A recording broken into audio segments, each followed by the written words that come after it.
Praise the lord. దేవుని పరిశుద్ధమైన నామమునకు మహిమ కలుగును గాక. ప్రభు పేరట మీ అందరికీ హృదయపూర్వక వందనాలు. ఈ ఉదయకాలము దేవుని వాక్యాన్ని విందాం. కీర్తనలు 136:3. ప్రభువుల ప్రభువునకు కృతజ్ఞతాస్తుతులు చెల్లించుడి, ఆయన కృప నిరంతరముండును.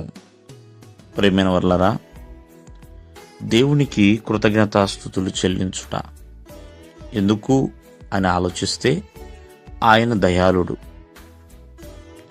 రాజులకి రాజుగా ఉన్నాడు, ప్రభువులకి ప్రభువుగా ఉన్నాడు, మహా ఆశ్చర్య కార్యములు చేయవాడు ఆయనేనండి. కావున అలాంటి దేవునికి కృతజ్ఞతాస్తుతులు చెల్లించాలి. మానవ జీవితంలో ఒక మనిషి మరొక మనిషి నుంచి ఎప్పుడు కూడా అటువంటి కృతజ్ఞతని ఆశిస్తూ ఉంటాడు. కృతజ్ఞత లేని వారిని ద్రోహి అని కూడా పిలుస్తూ ఉంటాడు. ప్రియమైన వల్లరా, ఎందుకు కృతజ్ఞతాస్తుతులు చెల్లించాలి అని ఆలోచిస్తే, దేవుడు కృపామయుడు. ఆయన కృప నిరంతరము మన పట్ల ఉంచువాడు కాబట్టే కృతజ్ఞతాస్తుతులు చెల్లించాలి.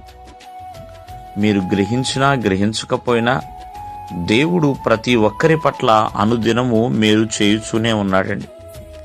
పొందిన మేలును బట్టి, మరి దేవుని ద్వారా లభించిన ఉపకారములను బట్టి ఎల్లప్పుడూ కూడా ఆయనకి కృతజ్ఞతాస్తుతులు చెల్లించాలి.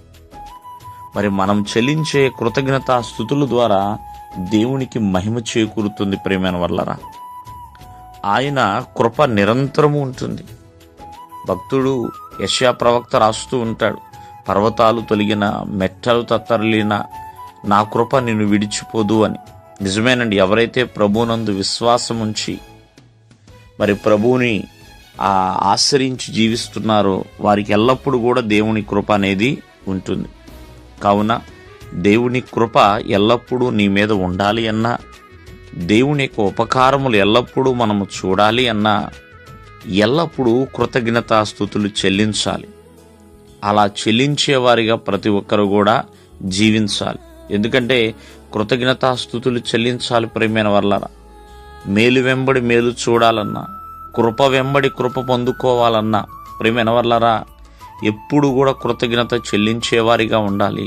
ఎల్లప్పుడూ కూడా దినము దానికి ఆ రోజు ఈ రోజు ఆ సమయం ఈ సమయం అనేది కాదండి. దినము ప్రభువునికి కృతజ్ఞతాస్తుతులు చెల్లించే వారిగా ఉండాలి. దేవుడు మిమ్మల్ని ఆశీర్వదించునుగాక. ఆమేన్.